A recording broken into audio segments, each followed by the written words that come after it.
We begin our 6 o'clock hour with the latest from police after they arrested a suspect in the death of Lauren Heike.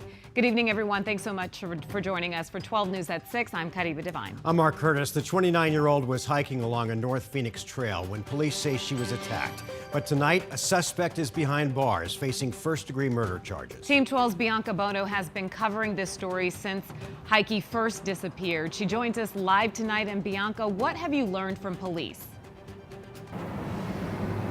Guys, police revealing just unthinkable details today, and we're learning much more about the man police say killed Lauren Heike. They say at this point, it looks like the vicious murder of that 29-year-old woman was random.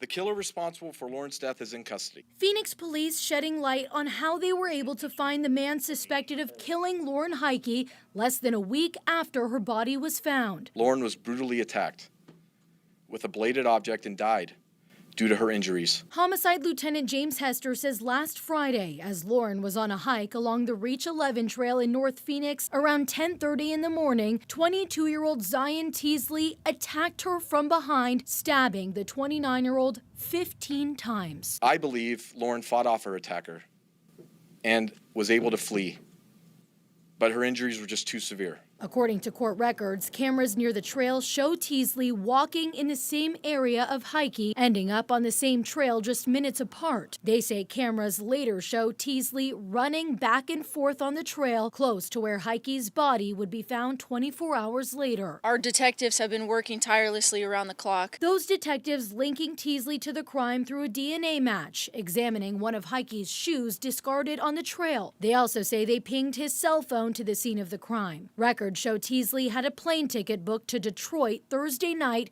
but before he could flee the state, he was arrested at his home less than 2 miles from the scene of the crime. Zion William Teasley. Teasley was released from prison in November of last year after serving less than a year and a half behind bars for committing a spree of armed robberies at Circle K's in the Valley. Records show he met with his probation officer the morning of May 3rd after Heike was killed. Our community can breathe easier knowing that this suspect will not be able to harm anyone else, but that does little to ease the pain for Lauren's family.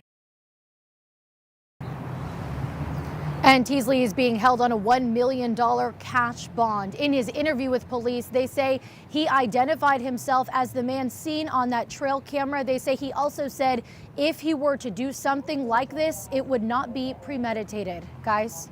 Bianca, look, people are going to look at Teasley's criminal past.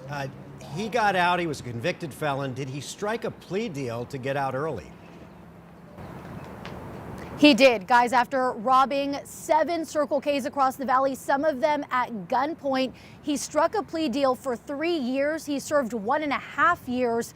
Tonight at 10, we're talking to a legal expert to learn more about how a deal like this could happen. Guys?